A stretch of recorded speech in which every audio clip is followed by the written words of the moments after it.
आज का अंश मरकुस 8 अध्याय वचन 10 से 13 है। हम एक साथ पढ़ेंगे। और वह तुरंत अपने चेलों के साथ नाव पर चढ़कर दलमनूता प्रदेश को चला गया। फिर फरीसी आकर उससे वाद विवाद करने लगे और उसे जांचने के लिए उससे कोई स्वर्गीय चिन्ह मांगा। उसने अपनी आत्मा में आह भरकर कहा, इस समय के लोग क्यों चिन्ह ढूंढते हैं? मैं तुमसे सच कहता हूं कि इस समय के लोगों को कोई चिन्ह नहीं दिया जाएगा। और वह उन्हें छोड़कर फिर नाव पर चढ़ गया और पार चला गया। आमीन। मैं चिन्ह की खोज शीर्षक के तहत वचन साझा करूंगा। एक बार फिर दृश्य बदलता है। मरकुस के सुसमाचार के पहले भाग में दृश्य परिवर्तन मुख्य रूप से यीशु के नाव पर चढ़कर गलील झील के एक किनारे से दूसरे किनारे जाने के तरीके से होता है। पूर्वी तट पर गेरासा या दिकापुलिस का अन्य जाति क्षेत्र है और उत्तर में कफरनहूम और बैतसैदा जैसे क्षेत्र हैं, जो अन्य जाति क्षेत्र और यहूदी क्षेत्र यानी गलील क्षेत्र से सटे हुए हैं। और पश्चिमी तट पर मगदला या तिबिरियास जैसे शहर हैं। मरकुस के सुसमाचार में यीशु की गतिविधियों को 3 भागों में विभाजित करके सोचा जा सकता है। पहला भाग, मध्य भाग और अंतिम भाग। मरकुस के सुसमाचार के पहले भाग में, जिसका हम अभी ध्यान कर रहे हैं, यीशु और उनके चेले मुख्य रूप से नाव से गलील सागर के आर पार जाते हुए दिखाई देते हैं। यह उन शहरों का दृश्य है जिनका मैंने पहले उल्लेख किया था, जैसे बैतसैदा, कफरनहूम, मगदला और गेरासा, जिनके बीच वे नाव से यात्रा करते हैं। मध्य भाग यरूशलेम की यात्रा है। मरकुस के सुसमाचार के मध्य भाग में ऊपर उत्तर में स्थित गलील से नीचे यरूशलेम तक का मार्ग दिखाई देता है। इसकी व्याख्या दुख और क्रूस की ओर जाने वाले मार्ग के रूप में की जा सकती है। अंतिम भाग में वह यरूशलेम और बैतनिय्याह के बीच आते जाते रहते हैं। लगभग 1 सप्ताह तक यरूशलेम में रहते हुए वह सुबह यरूशलेम शहर में प्रवेश करते हैं और मंदिर में जाते हैं, और शाम को शहर से बाहर निकलकर बैतनिय्याह क्षेत्र में अपने आवास पर रहते हैं। यदि पहले भाग में वह गलील झील के एक किनारे से दूसरे किनारे पर आते जाते हैं, तो मध्य भाग में वह ऊपर से नीचे की ओर एक दिशा में उतरते हैं, और अंतिम भाग में वह फिर से यरूशलेम और बैतनिय्याह के बीच आते जाते हैं। इस प्रकार हम यीशु की गतिविधियों को समझ सकते हैं। आज का पाठ 4000 लोगों को खिलाने के चमत्कार के बाद की घटना है। यीशु अपने चेलों के साथ उस स्थान को छोड़ गए। उन्होंने नाव से गलील के पूर्वी तट से पश्चिमी तट की ओर यात्रा की। आज का पाठ पद 10 कहता है कि वह दलमनूता नामक स्थान पर पहुंचे। वास्तव में यह स्पष्ट रूप से ज्ञात नहीं है कि दलमनूता नामक यह स्थान कहां है। हालांकि विद्वान अनुमान लगाते हैं कि यह गलील के पश्चिम में मगदला क्षेत्र या मगदान जैसा कोई क्षेत्र हो सकता है। वहां यीशु फरीसियों से मिले। आइए हम मिलकर पद 11 पढ़ें। फिर फरीसी आकर उससे वाद विवाद करने लगे और उसे जांचने के लिए उससे कोई स्वर्गीय चिन्ह मांगा। आमीन। फरीसियों ने यीशु की निंदा करना शुरू कर दिया। निंदा करना शब्द का अर्थ है झगड़ा करना, यानी उन्होंने विवाद शुरू किया। फरीसी जब पहली बार यीशु के पास आए तो उनका मन यीशु के वचनों को सुनने या स्वीकार करने का नहीं था। वे किसी भी तरह से गलती पकड़ने, किसी भी तरह से विवाद शुरू करने के इरादे से आए थे। इसके अलावा फरीसियों का इरादा यीशु को परखने का था। यहां परखना का मतलब सिर्फ यह जानना नहीं है कि यीशु वास्तव में मसीहा हैं या नहीं।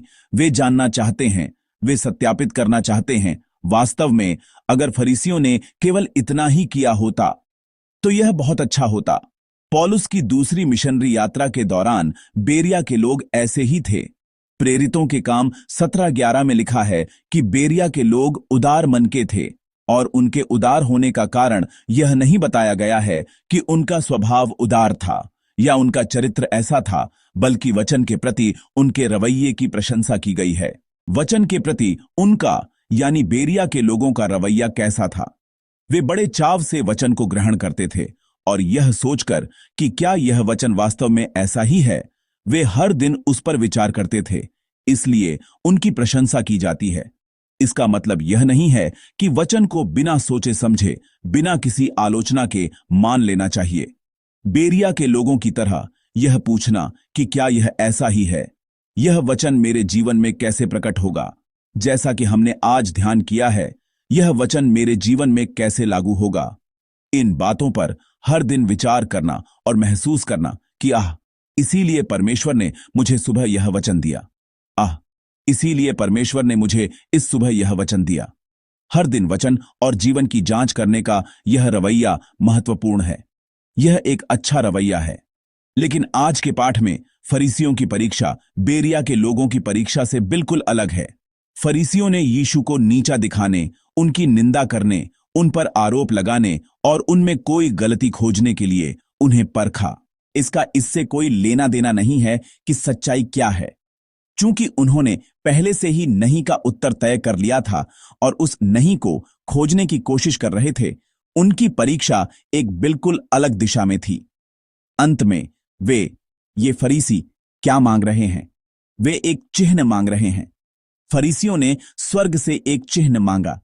इस बिंदु पर मुझे लगता है कि यीशु कितने निराश हुए होंगे। जब आप स्कूल में पढ़ाते हैं तो कभी कभी ऐसे छात्र होते हैं जो चाहे आप कितना भी सिखाएं, समझते नहीं हैं। कभी कभी ऐसे छात्र होते हैं जो 10 बार या 20 बार बताने पर भी नहीं समझते हैं। ऐसे समय में आप हार मान लेना चाहते हैं। आप सोचते हैं, अगर मैं इसे बार बार समझाऊंगा तो भी वे नहीं समझेंगे। और मुझे लगता है कि यीशु के मन में भी ऐसी ही निराशा रही होगी, क्योंकि तब तक यीशु ने व्यक्तिगत रूप से कई चिन्ह, स्वर्ग से आने वाले चिन्ह कई बार दिखाए थे। तब तक अनगिनत दुष्टात्माएं निकल गई थीं, अनगिनत बीमारियां ठीक हो गई थीं। कई लोगों ने हवा और समुद्र को शांत होते देखा था और लोगों ने उन्हें पानी पर चलते हुए भी देखा था।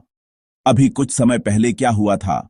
कुछ मछलियों और 7 रोटियों से 4000 वयस्क पुरुषों को खिलाने और फिर भी भोजन बचने का चमत्कार हुआ था। यह काफी था यह प्रकट करने के लिए कि यीशु कौन है, और लोगों को यह समझ जाना चाहिए था कि वह कौन है।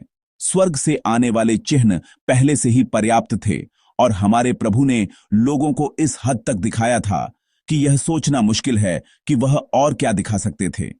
यीशु के चिन्हों की कमी नहीं थी। समस्या यह थी कि लोग विश्वास नहीं करना चाहते थे, वे स्वीकार नहीं करना चाहते थे।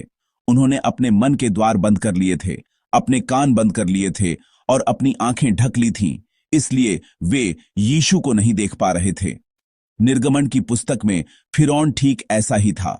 परमेश्वर ने मूसा के माध्यम से 10 विपत्तियां भेजी। तब तक उसे समझ जाना चाहिए था, परमेश्वर कैसे हैं, और यह मूसा जिसे परमेश्वर ने भेजा है कैसा व्यक्ति है। लेकिन फिरौन अंत तक अपना मन नहीं बदलता है। अपने बेटे की मृत्यु के बाद उसका मन थोड़ा बदलता है, लेकिन उसके बाद भी वह अपने कठोर मन में लौट आता है, क्योंकि उसने सेना लेकर इजरायली लोगों का पीछा किया था। इसलिए अंत में फिरौन किस स्थिति में खड़ा होता है? वह सृष्टिकर्ता का विरोध करने की स्थिति में, एक शापित स्थिति में खड़ा होता है। आज के पाठ में फरीसी भी ऐसे ही हैं। ऐसे मामलों में चाहे सत्य का वचन कितना भी प्रचारित क्यों न हो, उस वचन के लिए जीवित होकर जीवन के रूप में कार्य करना मुश्किल है। वे पहले से ही इतने कठोर और जड़ हो चुके हैं कि भले ही यीशु स्वयं बोलें और वे उस वचन को पूरा होते देखें, वे कभी भी उस वचन में प्रवेश नहीं करते हैं, ठीक इन फरीसियों की तरह। लेकिन आज के मसीहियों में भी अक्सर ऐसे मामले होते हैं। कई आधुनिक लोग हैं जो परमेश्वर के वचन को अपनी पसंद नापसंद के अनुसार चुनना चाहते हैं।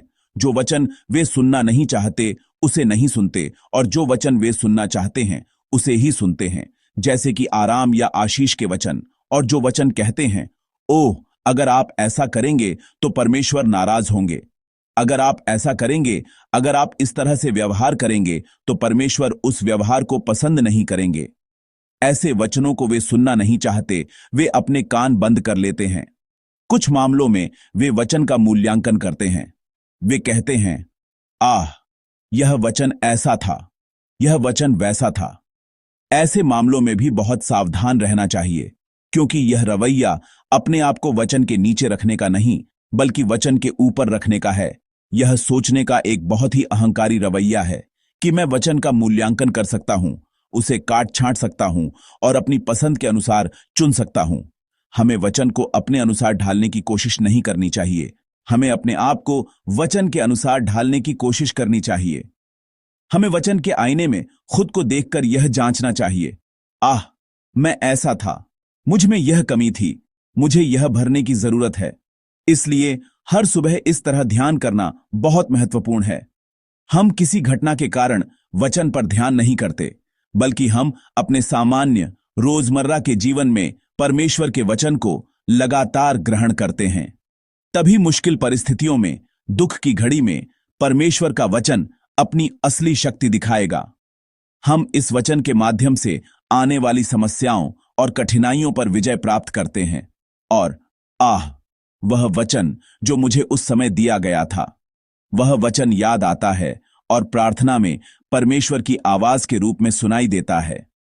जब कोई स्थिति उत्पन्न होती है और हम उस समय वचन खोजने की कोशिश करते हैं, तो बहुत देर हो चुकी होती है, क्योंकि हम एक विशिष्ट वचन की तलाश में होते हैं। हम एक उद्देश्य के साथ वचन को देखते हैं, इसलिए परमेश्वर के वचन को जैसा है वैसा ही स्वीकार करना बहुत मुश्किल हो जाता है।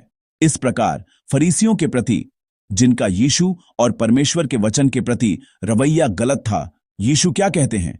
वह इस प्रकार कहते हैं। आइए हम मिलकर पद 12 पढ़ें। उसने अपनी आत्मा में आह भरकर कहा, इस समय के लोग क्यों चिन्ह ढूंढते हैं? मैं तुमसे सच कहता हूं कि इस समय के लोगों को कोई चिन्ह नहीं दिया जाएगा। आमीन। यीशु ने चिन्ह मांगने वालों के लिए आह भरी। वह बहुत दुखी हुए और फिर उन्होंने घोषणा की कि वह कोई चिन्ह नहीं देंगे। यह घोषणा पहली सेवकाई, यीशु की सेवकाई के पहले भाग के अंत का संकेत है, क्योंकि जल्द ही यरूशलेम की यात्रा शुरू होने वाली है, जो मरकुस के सुसमाचार का मध्य भाग है। यीशु की प्रारंभिक सेवकाई बहुत सफल नहीं थी। अनगिनत चिन्हों के बावजूद लोग अभी भी विश्वास के साथ आगे नहीं आ रहे थे और अधिक चिन्हों की मांग कर रहे थे। पहले भाग की सेवकाई में निराशा थी, लेकिन इसका मतलब यह नहीं था कि अंतिम भाग आसानी से बीत जाएगा। अंतिम भाग में और भी कठिन परिस्थितियां सामने आएंगी, क्योंकि अंतिम भाग में दुख, क्रूस और पुनरुत्थान की प्रतीक्षा है। हालांकि यह दुख और क्रूस कभी भी विफलता नहीं है, यह सच्ची सफलता है। यीशु का असली चिन्ह क्या है? जबकि आज के पाठ में लोगों ने कहा, हमें एक चिन्ह दिखाओ, और यीशु ने कहा, मैं कोई चिन्ह नहीं दिखाऊंगा। अंतिम भाग में यीशु लोगों को जो असली चिन्ह दिखाएंगे वह क्रूस ही है। यह वह चिन्ह नहीं है जो लोग चाहते हैं, बल्कि वह चिन्ह है जो परमेश्वर चाहते हैं, और वह तैयार किया जा रहा है, और वह चिन्ह निश्चित रूप से सफलतापूर्वक पूरा होगा। प्रिय दोस्तों, यह सुबह परमेश्वर और उनके वचन के प्रति अपने रवैये पर विचार करने का समय है। आइए हम अपने आप को जांचें कि कहीं हम अपनी इच्छा पूरी करने के लिए परमेश्वर को एक साधन के रूप में तो नहीं इस्तेमाल कर रहे थे, और जब हमारी इच्छा पूरी करने में वह अनुपयोगी लगे, तो क्या हमने परमेश्वर के वचन को त्याग दिया और उससे मुंह मोड़ लिया? और चाहे उन्होंने कितना भी कहा हो, चाहे उन्होंने कितना भी सिखाया हो, क्या हम अपनी जिद्दीपन में ही बने रहे? प्रभु, मेरी नहीं, तेरी इच्छा पूरी हो। हमें चिन्ह खोजने वाला नहीं, बल्कि तुझे खोजने वाला हृदय दे, और उस प्रभु को राजा के सिंहासन पर बिठाकर एक आज्ञाकारी सेवक के रवैये के साथ यह दिन जीने में हमारी मदद कर।